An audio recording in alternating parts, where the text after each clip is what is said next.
Britney Spears is one of the most legendary pop singers of all time, breaking records with her first album and becoming a pop icon basically overnight. But she's had a lot of trouble along the way too, dealing with issues related to substance abuse and mental illness. And now most of the headlines about Britney are about her long-fought conservatorship battle against her father.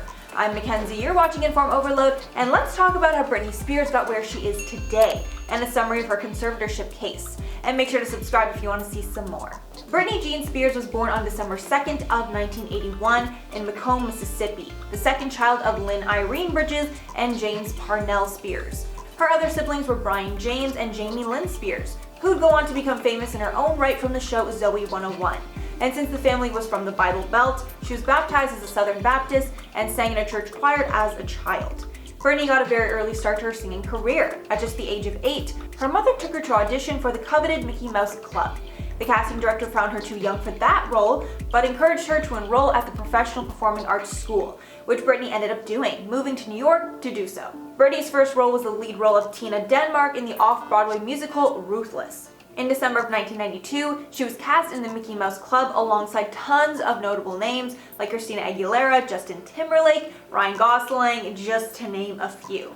The show ended up getting canceled in 1996, and she moved back to Mississippi for her teen years. But she wasn't satisfied with that and wanted more out of her life. Then in about 1998 to 2000 is when her career really took off with the release of Baby One More Time and Oops, I Did It Again. Before the songs made a name for her, she was the opening act for NSYNC on their tour. Her debut studio album, Baby One More Time, was released on January 12th of 1999, and it debuted at number 1 on the US Billboard 200 and was certified 2 times platinum, also becoming the biggest selling album ever by a teenage artist. Baby One More Time later received a Grammy nomination for Best Female Pop Vocal Performance. The album has since sold 25 million copies worldwide, making it one of the best-selling albums of all time, and the best-selling debut album for any artist. But as you all know, her glory days did not last too long, and with the massive amount of success Britney was having, she was also susceptible to some huge downfalls, which famously happened in 2006 to 2008.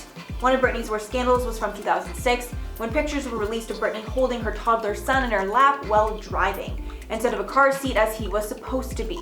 She got tons of backlash from child advocates, and Britney blamed it on paparazzi. Then in September of 2006, she gave birth to her second son with Kevin Federline, but only a few months later, she filed for divorce. Their divorce was finalized in July of 2007, when the couple reached a global settlement and agreed to share joint custody of their sons.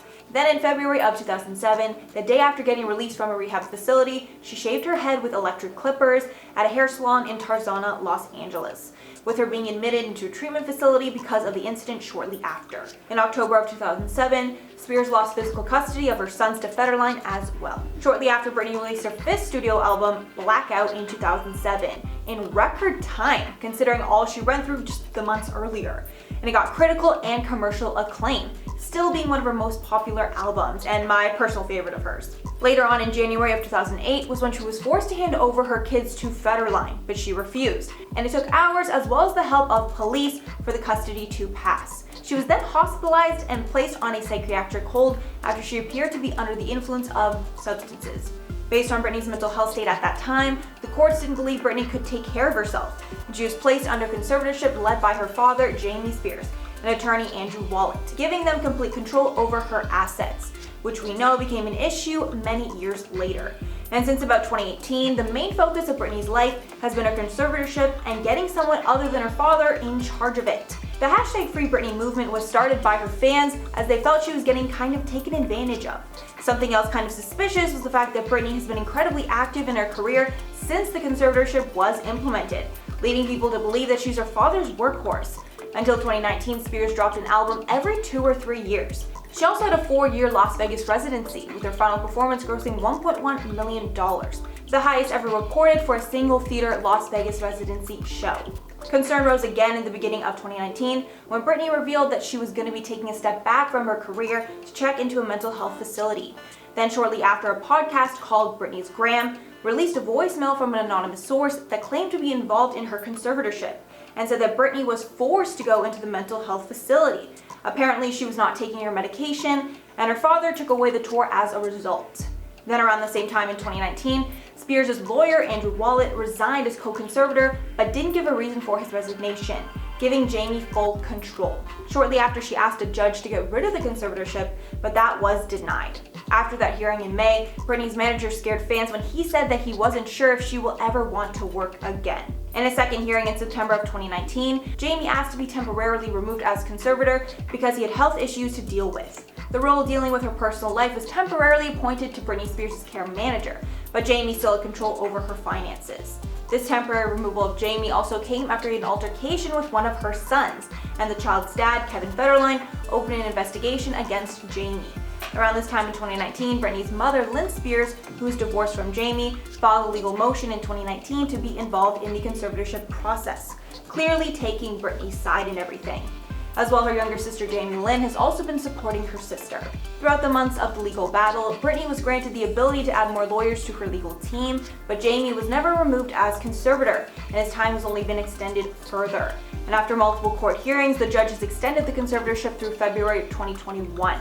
As a response, Britney's lawyer made a statement saying, quote, "Britney herself is vehemently opposed to this effort by her father to keep her legal struggle hidden away in a closet as a family secret," with the lawyer adding that the Free Britney movement is far from being a conspiracy theory, and that the social media scrutiny over Jamie's attempts to keep the court's hearings private is reasonable.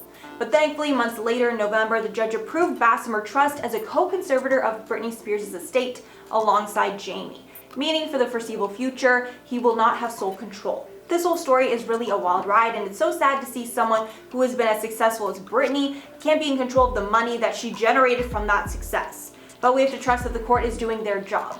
However, I still don't understand why they won't just give the conservatorship to someone else like Britney wants. Like, it's not like she's asking for it back, she just wants it in better hands. And since it's her money, I really don't see the issue.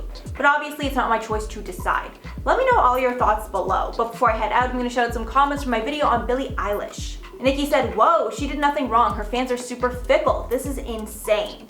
Yeah, I was very, very shocked that her fans would unfollow from that. Like, shouldn't you know what you're getting into? You know, Billie's a little weird, but that's why we love her. Then Spider said, "Insta followers aren't real fans. They're still nothing but a bunch of fickle posers." I mean, Billie doesn't need anyone's approval to be herself. I mean, you're definitely right about that. People love her because she is totally herself and she's influenced by, you know, popular culture. So maybe she'll keep the green hair for even longer now. Then Tara Cole said, "Not y'all getting mad at her hair that she decides what to dye it." Yeah, even though I don't like her hair, I would never tell her to change it, you know, like, it's her hair. Alright guys, that's all for the video today. Thanks so much for sticking around if you made it all the way here. And if you liked, make sure to like and sub to the channel below. I've been your host, Mackenzie Smith, and I will catch you all in the next one. Like, it's not like she's asking for it. Like, it's not like she's asking for it back. She just wants it in better hands. Read that. Who is this? Is this us? No. No idea.